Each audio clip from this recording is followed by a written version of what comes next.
Olá, gente! Obrigado por vocês estarem comigo mais uma vez, aqui juntos, para compartilharmos o Evangelho, a palavra. Louvado seja o nome do nosso Senhor e Salvador Jesus Cristo. Atos 4:12 diz assim: E não há salvação em nenhum outro, porque abaixo do céu não existe nenhum outro nome dado entre os homens, pelo qual importa que sejamos salvos. Louvado seja o nome do nosso Senhor e Salvador Jesus Cristo. Jesus Cristo é o Senhor. Você crê? Jesus Cristo é o meu Senhor. Você crê? Eu creio. Eu creio que Jesus Cristo é o Senhor. E eu creio que Jesus Cristo é o meu Senhor. Mas essa frase, essa verbalização, ela tem um impacto muito grande, de geração em geração. Dizer que Jesus Cristo é o Senhor, não é isso? Causa uma resistência muito grande naqueles que são os donos do poder, naqueles que governam, naqueles que reinam, naqueles que brigam por posições, por vaidades humanas, por tronos, por reinos, que brigam pela sua mente, pelo seu coração, que querem governar, controlar. E quem são esses? São os religiosos, são os governos, é a ciência, é a filosofia, são as potestades. Somos os pecadores, nós, antes de conhecermos Cristo, não é isso? Que amamos o prazer, o pecado e resistimos à verdade de um Cristo Senhor que nos chama ao arrependimento. A cultura do mundo, a cultura que serve a cosmovisão anticristã, que sempre existiu, desde que quando Caim matou Abel e da Torre de Babel, e de lá até aqui sempre existiu essas potestades, esses governos horizontais, é isso, que abominam esse título, essa reivindicação que Jesus Cristo é o Senhor. E Jesus Cristo é o Senhor, não é isso? Porque ele recebeu do Pai como Filho de Deus, como aquele que venceu a morte e o pecado, que é sem pecado, que ressuscitou, vive e reina. Jesus Cristo é o Senhor. Ele tem toda a autoridade e ele reivindica aquilo que lhe pertence, porque ele é o autor da criação, ele é o autor da fé, ele é o autor da vida e ele é o autor da salvação. Amém? Então esse nome Senhor, ele era um título dado aos imperadores. No grego, Senhor quer dizer Kyrios, no latim Dominus. Então eram títulos que pertenciam apenas àqueles que tinham o quê? Que eram reis, que tinham domínio, que tinham governos, não é isso? Que controlavam o mundo, os governos do mundo. Então, eles não aceitavam que existisse outro senhor que não eles mesmos. Então, quando começou a eles ouvirem o burburinho daqueles que vieram constrangendo o mundo com a mensagem do Cristo, e que diziam, só Jesus Cristo é o Senhor, só Jesus Cristo é o meu Senhor, esses que dominavam, que se achavam os donos do mundo, tinham grande resistência. E não só nessa área política, mas na filosófica, na ciência, na cultura. A ciência resiste à ideia de um Criador porque ela tem um problema não é um problema intelectual, mas moral.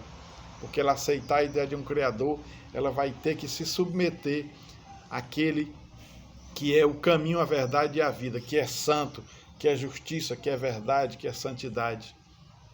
Então a ciência, ela também resiste, os pecadores resistem, o mundo resiste, as potestades resistem, mas Jesus Cristo é o Senhor. E operando Deus, quem impedirá? Ele opera no mundo, ele opera na nossa vida, porque ele é o Senhor, ele é o Criador de todas as coisas. Olha aqui, Atos 9, de 1 ao 5, diz o quê? Atos 9, de 1 ao 5. Saulo, olha aí, ó, respirando ainda ameaças e morte contra os discípulos do Senhor, dirigiu-se ao sumo sacerdote e lhe pediu cartas para a sinagoga de Damasco, a fim de que, caso achasse alguns dos que eram do caminho, assim homens como mulheres, os levassem presos para Jerusalém. Seguindo ele estrada fora, ao aproximar-se de Damasco, subitamente uma luz do céu brilhou ao seu redor. E caindo por terra, ouviu uma voz que lhe dizia: Saulo, Saulo, por que me persegues? E a resposta foi, não é isso? E ele perguntou: quem és tu, Senhor? E a resposta foi: eu sou Jesus, a quem tu persegues. Olha aí, Saulo, que antes de ser Paulo, ele era Saulo, um religioso, um doutor da lei, um conhecedor íntimo da Torá, da religião, das tradições judaicas, e ele não entendia, não é isso? As promessas do Messias e o cumprimento em Cristo, e ele abominava como um legalista, como um fundamentalista religioso. Ele pedia cartas para perseguir a igreja do Senhor, não é isso? Olha aí, ó, Jesus Cristo é o Senhor, e isso incomodava os religiosos. Atos 12, do 1 ao 3.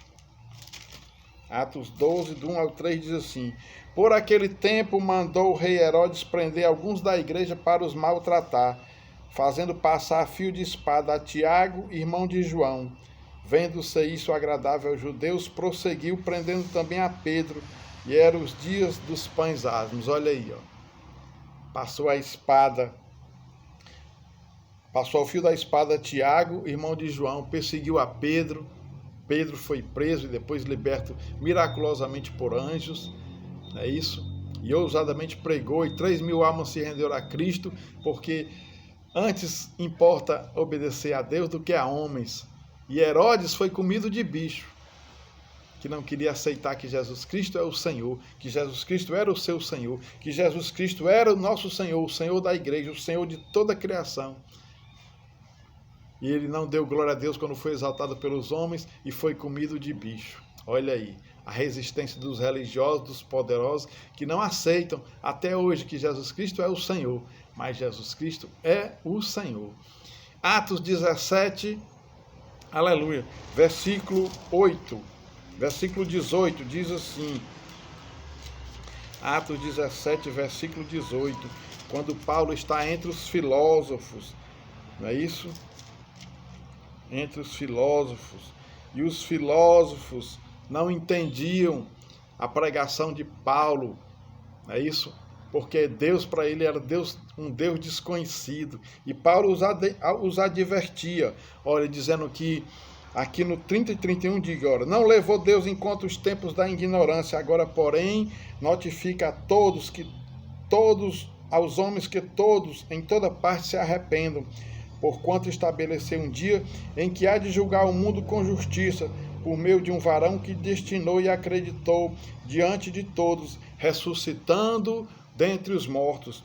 E aqueles filósofos não entendiam o Cristo, a vida, morte e ressurreição de Cristo. Não entendiam o corpo espiritual, a igreja se construindo. E eles diziam assim, ó, e alguns dos filósofos epicureus e estoicos contendiam com ele, havendo quem perguntasse, que quer dizer esse tagarela? E outros, parece pregador de estranhos deuses, pois pregava Jesus e a ressurreição. Olha aí, ó. Para esses que resistem a Jesus Cristo é o Senhor, a mensagem parece mensagem de tagarela. Mas o apóstolo Paulo, um exímio conhecedor da teologia, da filosofia, e um chamado espetacular por Deus para pregar o evangelho da graça, ele disse, olha, vocês filósofos é que são tagarelas, que vocês não conhecem o verdadeiro e único Deus, porque por ele é quem a todos dá vida, respiração e tudo mais. Por ele vivemos, nos movemos e existimos. Louvado seja o nome do Senhor. Nós somos do caminho, nós sabemos quem somos, a quem pertencemos e para onde vamos. Nós não estamos rodando em círculos, em vãs filosofias. Oh, glórias a Jesus. Olha aí. E para fechar, eu quero perguntar a você. Jesus Cristo é o meu Senhor. Jesus Cristo é o Senhor. Mas eu te pergunto, e você? Para você, Jesus Cristo é o Senhor? Para você, Jesus Cristo é o seu Senhor? Ou você ainda tem alguma dúvida? Alguma dúvida dentro da história, dentro da palavra de Deus que se cumpre, dentro da Escritura, diante da ressurreição, diante da vida, diante da sua vida? Você tem alguma dúvida ainda que Jesus Cristo é o Senhor? Pois se você tem alguma dúvida, eu peço que essa palavra venha dirimir todas essas dúvidas, que você possa, assim como eu um dia, que tanto resistia, eu deixei de resistir, e eu me entreguei, eu me rendi àquele que é o Senhor. E eu quero que você, desejo muito que você também hoje receba essa graça pela palavra que é viva e eficaz, que penetra até o mais profundo do ser da alma e divide os pensamentos, as intenções, e a mente e o coração. Que essa palavra chegue na sua mente, no seu coração, no seu entendimento, e que pelo Espírito Santo você seja convencido da verdade absoluta, que Jesus Cristo é o Senhor, para a glória de Deus Pai. Amém? Porque nós não podemos, se Jesus Cristo não for o seu Senhor, outro vai ser.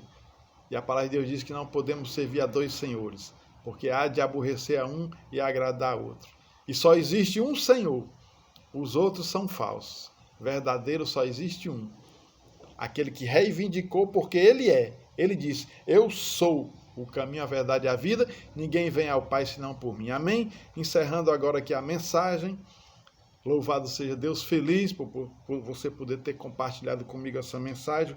Vamos encerrar aqui em Filipenses 2, do verso 5 ao 11. O exemplo de Cristo na humilhação. Tendo em vós o mesmo sentimento que houve também em Cristo Jesus.